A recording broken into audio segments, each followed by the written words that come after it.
রাসূল বিপিন গণ অধিকার পরিষদের সংগ্রামী সভাপতি জননেতা জনাব নুরুল নূর সহ বিপ্লবী সাধারণ সম্পাদক রাশেদ খান। আমি শুধু একটা কথাই বলতে চাই, 2018 সাল থেকে 2024 গত 7 বছরে ফ্যাসিস্ট শেখ হাসিনার রক্তচক্ষুকে উপেক্ষা করে সিনার টান দিয়ে লড়াই করার সংগঠনের নাম বাংলাদেশ ছাত্র অধিকার পরিষদ। গত 6 বছর যদি কোন একটা সংগঠন ফ্যাসিস্ট শেখ হাসিনার বিরুদ্ধে দৃশ্যমান লড়াই করে থাকে, তার নাম হচ্ছে ছাত্র অধিকার পরিষদ। তারই ধারাবাহিকতায় আপনারা দেখেছেন বৈষম্য বিরোধী ছাত্র পবিত্র মাহে রমজানের শুভেচ্ছা।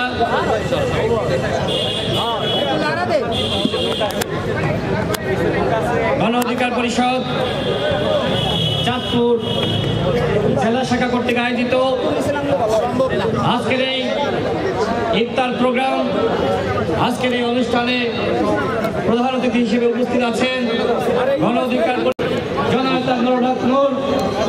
প্রিয় চাঁদপুরবাসী, আপনাদেরকে অসংখ্য ধন্যবাদ। আপনারা আমাদের কথা শোনার জন্য এখানে উপস্থিত হয়েছেন। এখানে বিএনপি, জামাত ইসলাম সহ বিভিন্ন রাজনৈতিক দলের নেতৃবৃন্দ তারা গণ অধিকার পরিষদের আজকের এই ইফতার প্রোগ্রামে অতিথি হিসেবে উপস্থিত হয়েছেন। আমরা চাঁদপুরকে এরকম একটি জেলা হিসেবেই দেখতে চাই, যেখানে সকল দলের ভিতরে সম্প্রীতি থাকবে, সকল দলের মধ্যে ভ্রাতৃত্ব থাকবে, সকল দলের মধ্যে বোঝাপড়া থাকবে।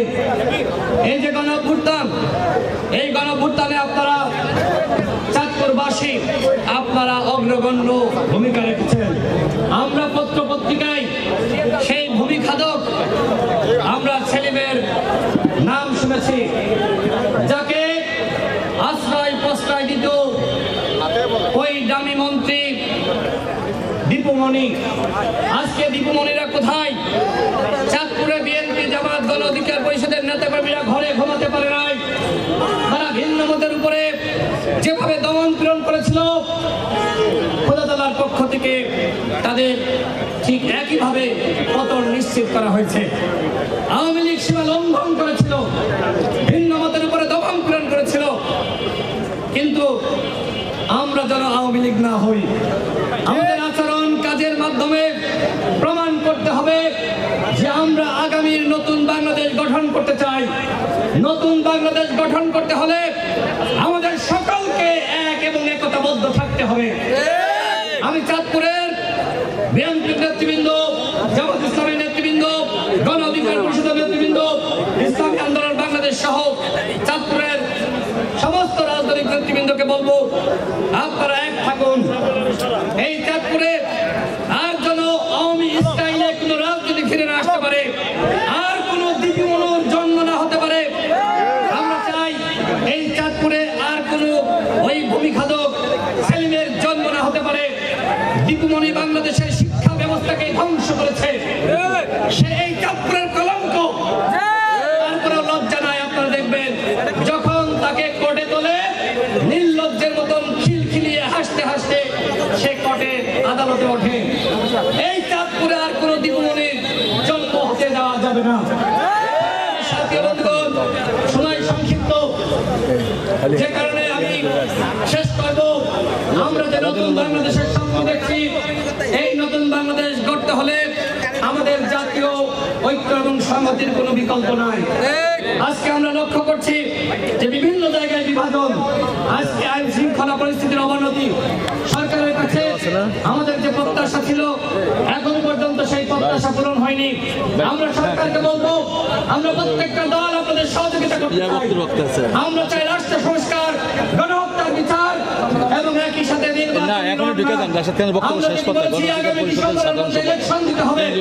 ইলেকশন নিয়ে যদি বাহানা করা হয়, বাংলাদেশের মানুষ কিছু মানবে না। সর্বশেষ বলবো, আজকে সেনাবাহিনীকে জনগণের মুখোমুখি দাঁড় করানোর চক্রান্ত করা হচ্ছে। সেনাবাহিনী গণঅভ্যুত্থানে ভূমিকা রেখেছে। সেনাবাহিনী যদি বন্দুকের নল ওই আওয়ামী হায়নাদের দিকে তাকলে করতো, তাহলে এই গণঅভ্যুত্থান হতো না। সুতরাং কেউ সেনাবাহিনীকে নিয়ে মন্দ কথা বলার পারবেন না। সেনাবাহিনী ভূমিকা রেখেছিল, বাংলাদেশের জনগণ আন্দোলন সংগ্রাম করেছে, সম্মিলিত প্রচেষ্টায় এই গণঅভ্যুত্থান হয়েছে। এই গণঅভ্যুত্থানের ধারা আমরা যদি আজকে সফল রাখতে চাই তাহলে আমাদের সবাইকে এক থাকতে হবে। আমি চাঁদপুরের সমস্ত রাজনৈতিক দল, জনগণ, সামাজিক সাংস্কৃতিক শক্তিকে এক এবং ঐক্যবদ্ধ থাকার আহ্বান জানাচ্ছি। একই সাথে আওয়ামী লীগকে ন্যূনতম কোনো সুযোগ দিবেন না। আওয়ামী লীগ হায়নার দল, তারা যদি আবার সুযোগ পায় তাহলে ওই দীপু মনির এবং সেলিম ভাই কিন্তু ফিরে আসবে। সুতরাং আওয়ামী লীগের ব্যাপারে আমাদের জিরো টলারেন্স। আমরা জাতীয় পর্যায়ে থেকে বলেছি আওয়ামী লীগকে অবশ্যই নিষিদ্ধ করতে হবে। আওয়ামী লীগকে কোনোভাবে ছাড় দেওয়া যাবে না। আওয়ামী লীগকে নিষিদ্ধ করার ব্যাপারে আমাদের জাতীয় ঐক্যমত দরকার এবং সেই ব্যাপারে আশা করি আপনারা একমত আছেন। সকলকে গণ অধিকার পরিষদের পক্ষ থেকে আবার শুভেচ্ছা জানিয়ে আমি আমার বক্তব্য শেষ করছি। সকলে ভালো থাকবেন। আমি চাঁদপুর জেলা গণ অধিকার পরিষদের নেতৃবৃন্দ, রাজনৈতিক দল বিএনপি, জামাত, জাতীয় পার্টি, বিএনপি, জামাত, ইসলামী আন্দোলন, খেলাফত মজলিস, আমার মনে হয় চাঁদপুরে ক্রিয়াশীল সমস্ত রাজনৈতিক দল, সামাজিক সংগঠন, সরকারি বেসরকারি পর্যায়ের বিভিন্ন ব্যক্তিবর্গ আছেন। এর আগে কথা বলার সুযোগ পেয়েছি কিনা আমি জানি না, আমরা সবার কথা শুনতে পারলে ভালো হতো। আমাদের ভাইয়েরা আসলে একটু পথে একটু জটিলতা তৈরি হওয়ায় মানে আরো কিছু লোকজন দেখা সাক্ষাৎ করা এখানে আসতে লেট হয়েছে। তো এখন খুব বেশি সময় নাই, অনেকে কথা বলার সুযোগ পান নাই, মনে কষ্ট নেবেন না। আমাদের নেতৃবৃন্দ চেষ্টা করেছে একটা ভালো প্রোগ্রাম আয়োজন করতে, সকলকে একত্রিত করতে, এই রমজানের যে শিক্ষা, আমাদের মধ্যে আত্মশুদ্ধি, আমাদের মধ্যে ভ্রাতৃত্ব, আমাদের মধ্যে ক্ষমাশীল মনোভাব তৈরি করা। আজকে এই জুলাই গণঅভ্যুত্থান পরবর্তীতে আমরা একটা নতুন বাংলাদেশ বিনির্মাণের কথা বলছি। সেই নতুন বাংলাদেশ কেমন হবে তার একটা প্রতিচ্ছবি এই মঞ্চ হতে পারে, যেখানে আমাদের মত পথের চিন্তার ভিন্নতা থাকবে, কিন্তু দেশ জাতির স্বার্থে আমরা এক অভিন্ন জায়গায় অবস্থান নেব। যে এক অভিন্ন ভাবে আমরা আন্দোলন করেছিলাম জুলাইয়ের ফ্যাসিবাদের বিরুদ্ধে। বিভিন্ন রাজনৈতিক দল তাদের মতাদর্শের বাইরে গিয়ে হাসিনার পতনের প্রশ্নে, আওয়ামী লীগকে উৎখাতের প্রশ্নে বন্দুক এবং কামানের নলের সামনে দাঁড়িয়েছে। এই যে একটা জাতীয় ঐক্য তৈরি হয়েছিল, ওই জাতীয় ঐক্যের মধ্য দিয়ে 5ই আগস্ট শেখ হাসিনার পতন হয়েছিল। 5ই আগস্ট জনতা রায় দিয়েছে আওয়ামী লীগ এদেশের রাজনীতি থেকে বাতিল। সেই বাতিল মালকে আর ফিরিয়ে আনার কেউ চেষ্টা করবেন না। সরকারকে আমরা জানিয়েছি, রাজনৈতিক দলগুলোর সাথে আমাদের আলাপ আলোচনা। বাংলাদেশে অনেক রাজনৈতিক দল আছে, এখনো প্রায় 50টি নিবন্ধিত রাজনৈতিক দল আছে। কাজে একটা আওয়ামী লীগ না থাকলে এই দেশে কিছু হবে না। ঐতিহাসিক ভাবে একটা ফ্যাসিস্ট রাজনৈতিক দল, এক স্বৈরাচারী রাজনৈতিক দল, সেটা দেশ স্বাধীনের পরে 72 থেকে 75-এ আমাদের যারা তরুণ তারা হয়তো অনেকে দেখেন নাই, কিন্তু বই পুস্তক ইতিহাসের পাতায় সেই বর্বরতা লিপিবদ্ধ আছে। এবং এই গত 16 বছরের বর্বরতা আমরা সচক্ষে দেখেছি। কাজে সেই অভিশপ্ত রাজনৈতিক দল আওয়ামী লীগ এই দেশে গণ অভ্যুত্থান পরবর্তী সময় রাজনীতি করবে, এই যে অভ্যুত্থানের অংশীদার শরিকরা আমরা মানব না। এখানে বিভিন্ন রাজনৈতিক দলের নেতৃবৃন্দ যারা আছে তাদেরকে আমরা অনুরোধ করব, আপনাদের জায়গা থেকে এইভাবেই শক্তভাবে আওয়ামী লীগকে প্রতিহত করার জন্য আমাদের মানুষের ভোটাধিকার না থাকার ফলে এই 16 বছরে ফ্যাসিবাদ জনগণের উপরে চেপে বসেছিল। সেই গণতন্ত্র ভোটাধিকার না থাকলে আবারও নতুন কোনো ফ্যাসিবাদ আমাদের উপরে চেপে বসতে পারে। সেই জায়গা থেকে স্বাভাবিকভাবেই আমরা মনে করি, আমরা যে রাষ্ট্রের সংস্কারের কথা বলছি, বাংলাদেশে একটা অবাধ, সুষ্ঠু, নিরপেক্ষ নির্বাচনের মাধ্যমে গণতন্ত্রের প্রাতিষ্ঠানিক রূপদান, কাজী যত দ্রুত সম্ভব একটা নির্বাচনের মধ্যে দিয়েই এই সংকটের উত্তরণ। এবং যেহেতু এখানে বিভিন্ন রাজনৈতিক দলের ভাইয়েরা আছেন, স্বাভাবিকভাবেই 16 বছরে আপনারা নানাভাবে ক্ষতিগ্রস্ত হয়েছে। এই চাঁদপুরে এই বালুক্ষেত সেলিম থেকে ভূমিদস্যু, বিভিন্ন দখলবাজ, চাঁদাবাজ, জুলুমকারী, তার অত্যাচারে আপনারা অতিষ্ঠ ছিলেন।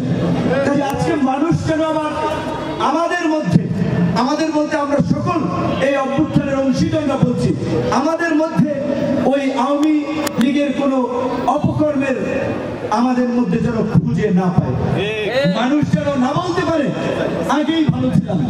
এই কথাটি যেন মানুষ না বলতে পারে, আমাদের কর্মকাণ্ডে মানুষ যেন কষ্ট না পায়, মানুষ যেন ভুক্তভোগী না হয়। রাজনীতি একটা জনসেবা, রাজনীতি পয়সা কামানোর হাতিয়ার না, রাজনীতি কোনো ব্যবসা না।